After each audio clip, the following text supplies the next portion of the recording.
قل انی علی بینۃ من ربی وکذبتم بہ ما عندی ما تستعجلون بہ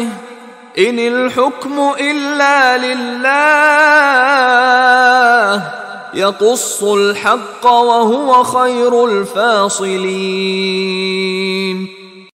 قل انی علی بینۃ من ربی، اب اس کو ذرا نوٹ کر لیجئے، کہہ دیجئے کہ میں تو اپنے رب کی طرف سے ایک بڑی بینہ پر ہوں، میں جس راستے پر چل رہا ہوں روشن راستہ ہے،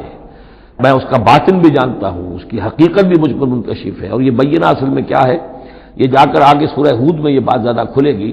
کہ بینہ جو ہے وہ ایک عام انسان کے لیے دو چیزوں سے بنتی ہے، فطرت سلیمہ، جیسا کہ میں نے شروع میں عرض کیا تھا آپ سے،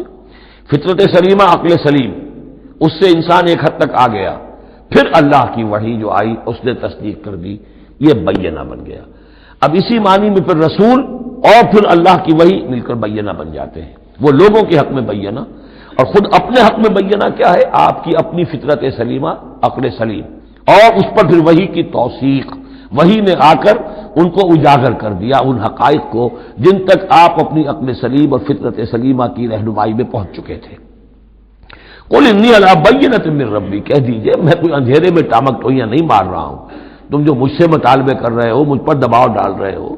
میں تو اپنے رب کی طرف سے بینہ پر ہوں۔